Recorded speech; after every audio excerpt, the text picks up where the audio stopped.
Aloha. So I'm still working on my earlier piece. I'm almost done with it, but I still have a little bit left to do. I wasn't going to get enough done this week to have it finished by today's video. And so rather than trying to rush some things or make a smaller video that wasn't as entertaining, instead I thought this week what I'd do is I'd go through some of my wood. My Koa wood. So Koa is the primary wood and material that I use for all of my pieces. Occasionally I will branch out and use a different wood, but that's only ever by custom request. If I'm making the piece personally, if it's a piece that I'm making for myself, or if I get creative decision on it, it's always out of Koa. So what is Koa? So Koa wood is a endemic wood to Hawaii. What that means is that it only grows in one place. So it literally only grows on the island chain of Hawaii. In addition to that, Koa wood also grows at specific elevations. And so depending on the elevation that it's growing at, depending on the soil that it's growing in, whether or not it has more or less volcanic rock, it affects how the Koa wood looks. And so you have a huge variety of colors and figure and grain just in Koa, which is one of the things that I love about it. Is even though it is distinct, so if you know what you're looking at and you see Koa wood, you usually can tell. And so I follow a lot of guitar channels actually on Instagram because I love looking at different woods. You know, there's maple and various other curly woods, hardwoods that show up there, and I like looking at those. Koa has kind of a unique feel to it. The other reason why I use Koa is because of its history and connection to Hawaii. So Koa wood was used traditionally for a few different things. The most common things were canoes. So Koa trees can get massive, especially old growth Koa trees. And what they would do is they'd get the trunk of a tree and, you know, cut off all the limbs, and then they would split the Koa. So Koa is a hardwood. It's pretty dense. It's not the hardest wood in Hawaii. It's not the densest wood. But one thing that it is that it does really well is it splits really well. And so they would split the tree in half. From there, you take the heartwood, the core of your tree, and you can make, that's what they would make their canoes out of. So a lot of the canoes, the ocean-faring canoes, would be made out of Koa. And then the edge wood, or the lighter, the softer wood that's on the outer side edge of the tree. And when I show you the Koa here in just a minute, you'll actually see the line where it goes from heartwood to edgewood. The edgewood is what they would use for, oftentimes they'd use it for tools, they'd use it for surfboards. Like the first traditional surfboards were usually made of Koa wood. Those are your long boards, big boards. And then occasionally weapons and decorative and various other items like that as well. So Koa wood has a lot of meaning. The word Koa also means warrior. So in Hawaiian, there was Hawaiian culture. There are a lot of different groups of warriors. One of them were Koa warriors. Koa warriors were elite warriors. They weren't the only elite warriors, but they were a group of elite warriors. And oftentimes they would wield some of the weapons that you see me make. The leo mano. A leo mano just really means it's a lei, like when you go to Hawaii and you get a lei of flowers, so a lei, and mano is shark, so a lei of shark's teeth. And then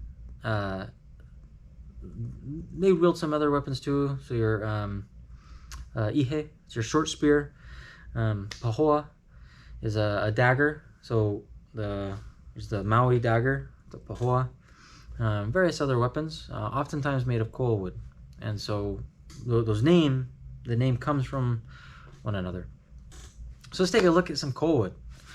So I'd show you the piece that I'm working on, but I don't want to.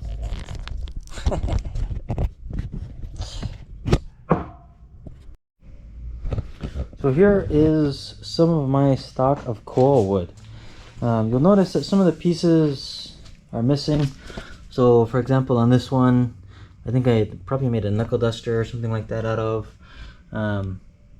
Made a long style mano out of that one. I think this one was a spear, I can't remember. Oh, actually this piece here is a beautiful piece. This is what my current piece that I'm working on came from. Here's some leftover. This is, it looks like edgewood. Some newer grain. But you'll notice there's a lot of different colors here. So this one here, you have this dark. This is just sanded down a little bit. I just grinded it down just so you could kind of see the grain a little better. But we'll go into that in just a minute. All right, so we're gonna start going right to left, and we're gonna go through some of the koa and why it looks the way that it looks, as well as some of the differences in the grain and why you see those patterns when they come out in the wood. So just like any other weapon that you would make, whether it's in Hawaii or it's in Americas or anywhere, actually any woodworking, anytime that you want any type of force being applied, obviously you're going to follow the grain. So you can see this one's a good piece because you can see the grain really clear. So you can see the grain going this way down the board.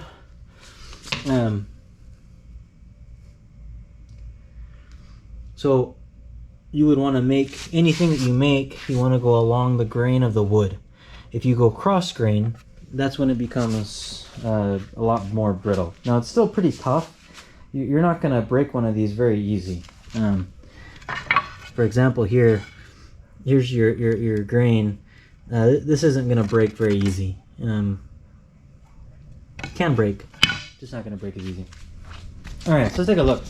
So this is a lighter grain. This looks like more new growth. So this piece here, actually, I can tell you where this one comes from. This one, it comes from the island of the big island of Hawaii. This even comes from Koa Wood Ranch. They're a conservational ranch. In Hawaii, the Koa wood is protected. So traditionally, it's the second most abundant hardwood in Hawaii. But over the years, it's been harvested and it's been cut down because it makes beautiful furniture. It's a tone wood, so they use it for ukuleles and guitars and things like that. And so because of that, a lot, if not most, of the old growth koa has been cut down, which is unfortunate. The old growth koa, and I have a piece of old growth, and I'll show you that. But it's extremely rare. It's hard to find. Absolutely beautiful.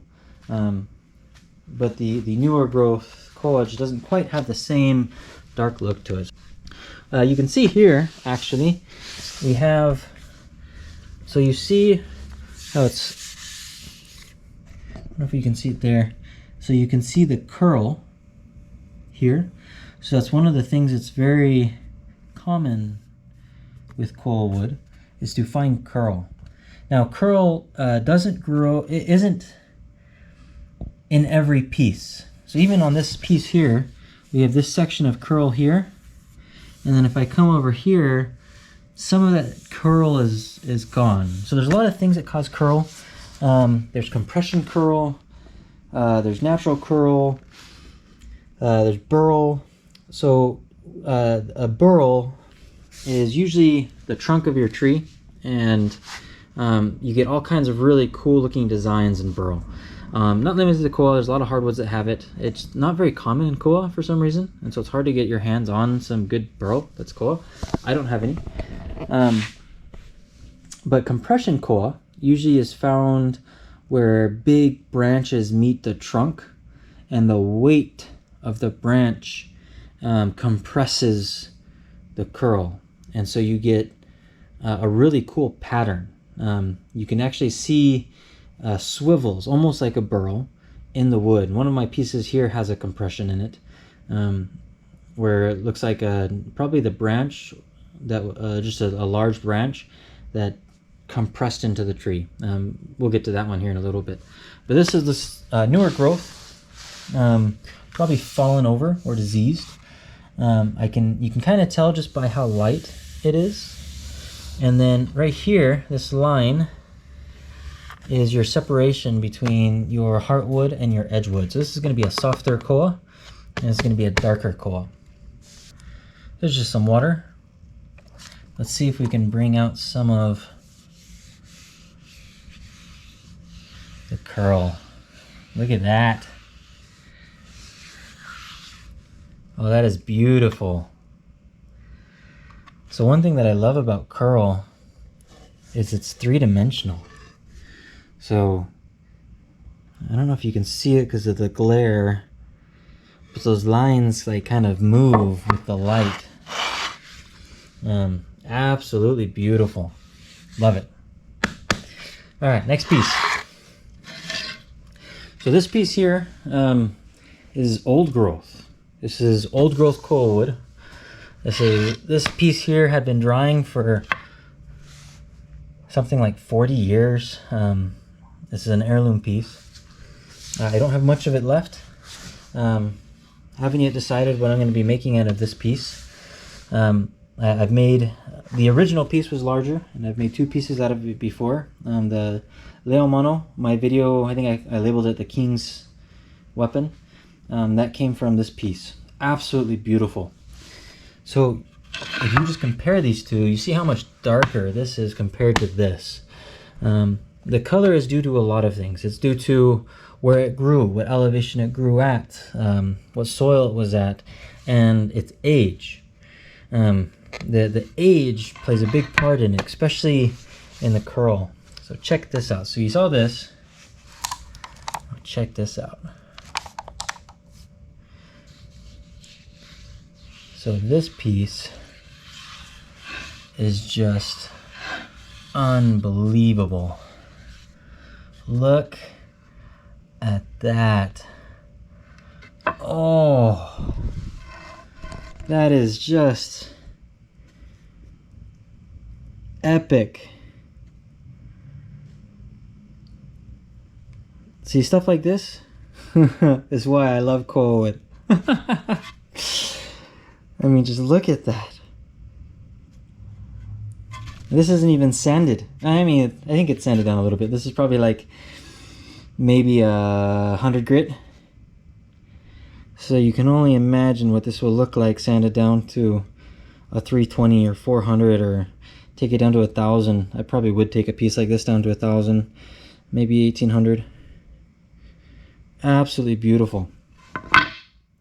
So there's not a lot of compression here. The lines, your grain is still going straight. So you can see the grain. But just that rich curl that goes all the way through. That is just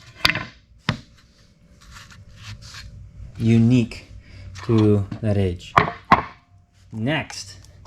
So here's some more edgewood. So this piece here is a little bit older. You can kind of tell. You can almost see the grains. In fact, I got that side is painted. The edge is painted for moisture. So you can kind of see your ring. So this is your edgewood. So not terribly old. You got pretty large separation there in your grain. I wonder if you can see it on this one. Nah, you can't see it on this one. Yeah, you can't really see it on the old growth, but it's a lot denser, the grains.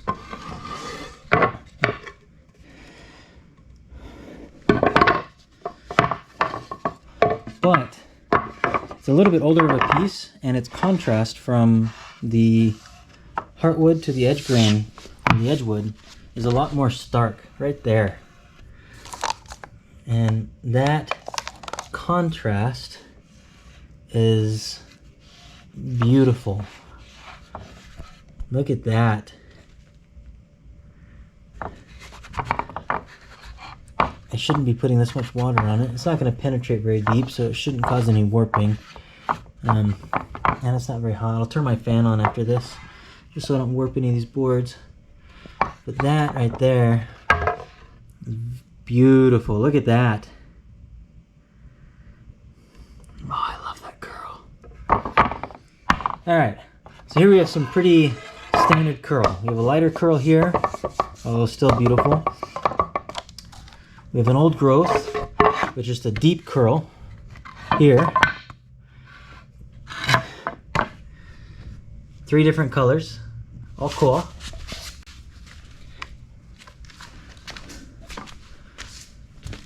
So this is just an edgewood, nothing but edge. Still tough, pretty light though because it's an edgewood. A lot lighter compared to this, or even this. This is a heartwood on newer growth. Actually, this one's also from Koa Wood Ranch. Here's some Koa that has a light curl. So it still has a curl, but it's a lot lighter than the rest. You can still see that curl coming out in the wood here.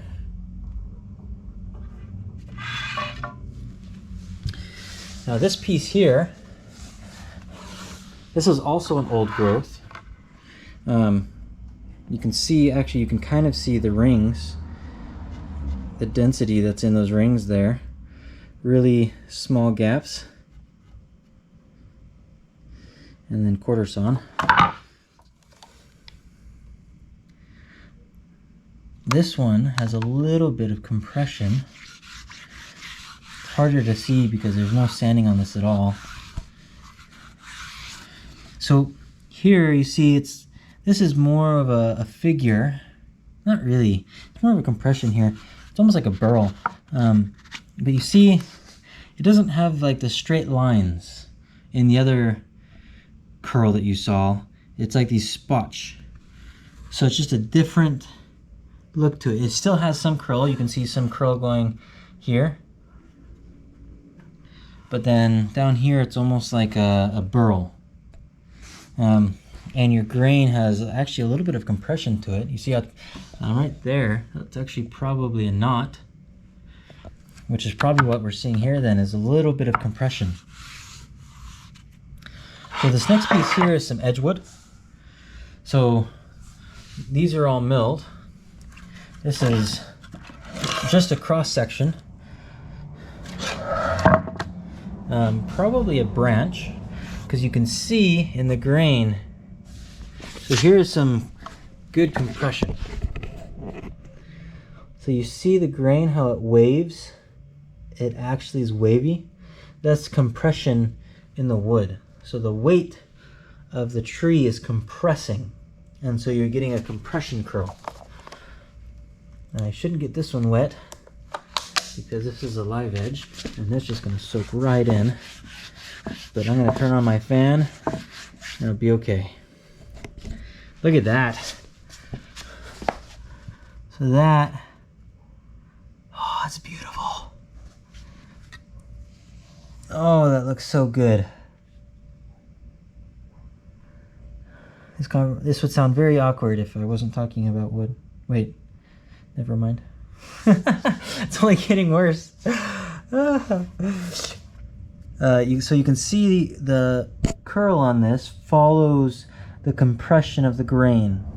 So that is just a beautiful example of some compression. And then it has a little bit of figure. So let's look at this one. So this piece here actually has very little curl, but it has a lot. So this is a knot right here, some compression, but it's just a heavily figured, has a lot of figure to the grain. So let's look at this one. Now this piece is very dark. It's a heartwood, and it's probably an old growth heartwood just because of how dark it is. So look at the comparison between that Koa and some of these other Koas, some of the other wood. Even this one here, it's a stark difference. So this one doesn't have the same curl but it just has a beautiful compression. So right there, so you can actually see a compression curl right there in the figure where the grains have just been contorted to strain, and just a really dark heartwood. Absolutely beautiful. I would love some more heartwood like this. It's really hard to get because it really only comes from older trees. I'd love another piece, larger piece. I don't know what yet I'm going to do with this. I haven't gotten rid of it, even though it's too small to really make anything out of, because it's just a beautiful piece, and I hate getting rid of any of it. So here's some newer growth. I wanted to show you this one because this one has almost no curl. But one of the things that Koa has that I don't really see too much in other woods, obviously you can put a lacquer or a finish and you'll get it, but Koa seems to have it naturally. So I don't know if you can see this from the camera. So it has a little bit of curl there, but you see that sheen, and I'm not talking about the reflection from the light. That right there, that's my light behind me. There's that sheen, that kind of glisten that goes across, a golden color. So even when there's no curl, just that beautiful golden color just makes the wood absolutely gorgeous. Just unbelievably beautiful. And then my last piece here, this is an edge. This is also a live edge, although the edge has been mostly taken off here, the bark. So here's my edge wood. So this is a tree trunk, most likely. I see the rings, not really.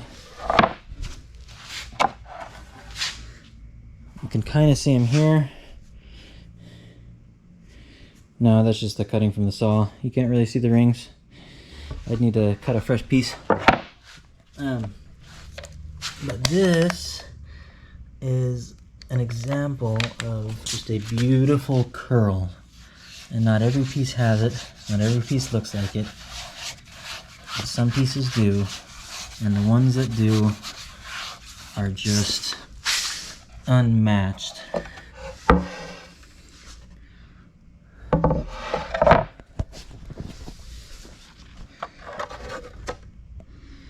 So you see those all the way through.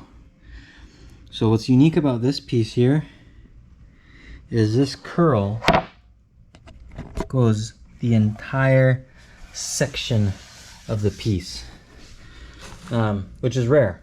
Usually curl is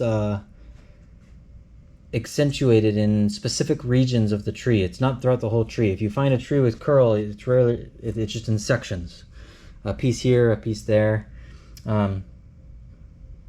So for it to be across this whole piece like this, it's kind of indicative of an older growth tree where it's had time to compress a little bit more. Now it's not quite a compression.